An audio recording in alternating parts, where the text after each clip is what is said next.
Hey y'all, welcome back to my channel. It's your girl Gemani. If it's your first time here, hello, I'm Gemani. In today's video, as you can see by the title, I'm going to be telling you the story of how our dorm caught on fire. Yes, it's true, it's not clickbait, so if you want to see it, keep on watching.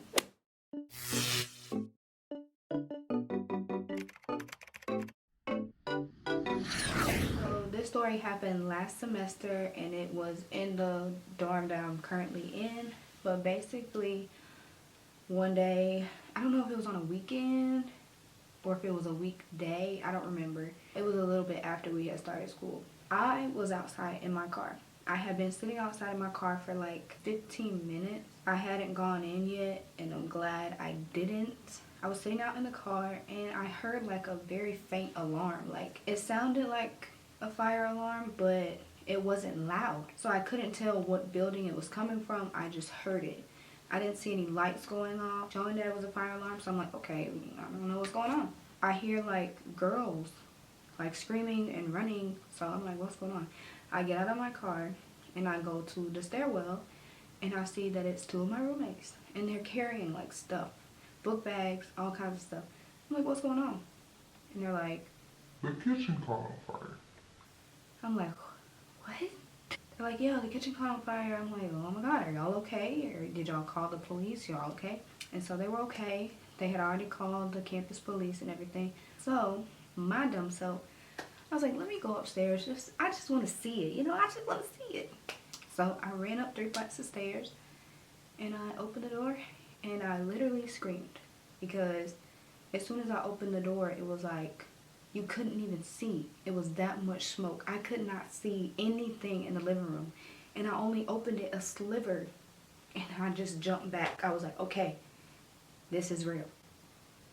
I don't know why I didn't believe them in the first place, but I was like, this is real. This is real. We wait on the campus police to get there, which took longer than I expected for an emergency that serious. So when they get there, they start asking us questions, taking our Eagle ID numbers, as well as our state IDs or whatnot. They go upstairs. I can't remember if they actually went in, but they go upstairs, and so then they start knocking on people's doors in the building to get them out. And so my roommate was like, can I just pull the fire alarm? And they were like, yeah, just pull the fire alarm. So she got to pull the fire alarm, and everybody starts evacuating the building. And so a couple minutes later, the fire department gets there, and it was like 5 trucks. I promise you, it's 5 trucks. So there's even like people coming from other buildings that wasn't our building because they heard the fire trucks, they saw them, as well as the fire alarm. And so it's like this big commotion. And I'll insert clips because I did get a couple clips or whatnot. And so they're asking us questions still. My other roommate, I have 3. And so there was 2 in the house. I was outside and the other one was somewhere else. And so she finally got there and we were talking and everything. And so basically what happened is one of my roommates was asleep and the other one was getting ready to fry plantains.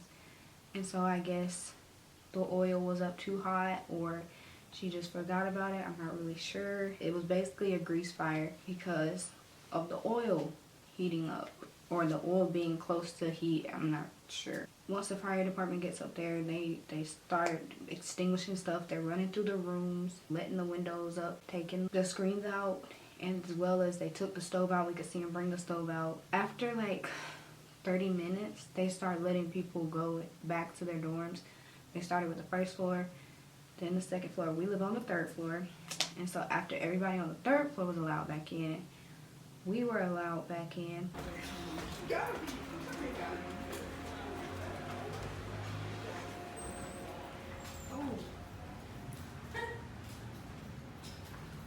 Y'all, I look so bad, but like, look at this. That's my drawer with all of my stuff in it and I'm scared to open it. But we had to get closed because we could not stay there because of the smoke. And so at first we were told get closed for like 2 or 3 days, but then that turned into a week. So we had to get closed for a week and we had to go to a meeting to basically discuss living arrangements for the next week. And so we all decided to stay at this place called Watson, which is basically the only traditional dorm style dormitory on campus. but we all just stayed at somebody else's place. We told them we were going to stay there just so we would have somewhere to leave our stuff, and we would just take whatever we needed for the night or the day to whoever's house we were staying at. So I want to give a big shout out to Alyssa, my cousin. Thank you, girl, for letting me stay at your place, because Watson, I couldn't do it. I don't want to knock it too much because I know there are people from Georgia Southern that stay in there, but I don't know how y'all do it. I don't know. I did have multiple people reach out to me and offer me to stay with them, so I want to give a big shout out to you guys and say thank you as well. You know who you are. Basically, we were out of living for a week because we had to wait on them to come in and replace cabinets and the microwave, as well as a new stove. And then after they replaced all of that, they had to do an ozone treatment to get the smoke smell out of the air and out of our clothes and our bedding and stuff like that. So after a week, we were allowed back in, and it was such a glorious moment because although I had somewhere to stay, like it's not the same as staying in your space. So I'm just very grateful. I'm very grateful that the fire didn't spread and get to our rooms, and I'm thankful that one of my roommates remembered to knock on everybody's door to make sure everybody was home, if that makes sense. She made sure everybody was aware of what was going on because the other roommate was asleep, and so if she would not have remembered to knock on the door, she could have died from the smoke because it was very, very intense. She said when she came out and looked, she saw the fire, but by the time she went and knocked on everybody's door and came back, it was like huge, and so they couldn't even distinguish it. It was so huge. And the fire extinguisher is under the kitchen sink, which was very close to the stove, so it would have been too dangerous to try and distinguish it themselves. So they did the right thing. It was a very interesting experience, but I feel like at the end of the day, it made us all closer. I just applied to be an RA, and I told them that in my interview. So if I ever have to deal with that situation, pray that I don't. I know how to handle it. If y'all have any questions or comments, make sure to ask them down below. If you enjoyed this story time, give this video a big thumbs up. Okay, thumbs up.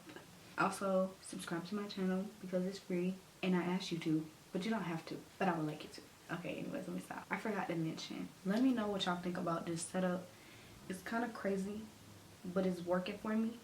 And I also got a new camera, so I'm hoping the quality of this video is a little bit better. And this whole time I've been trying not to look at the viewfinder, been trying to look directly in the camera into y'all souls, into y'all eyes. I'm hoping I did it right, and I did just that. So like I said, give it a big thumbs up, comment down below anything that you feel you need to do, and subscribe to my channel. And I'll see you guys in my next video. Bye.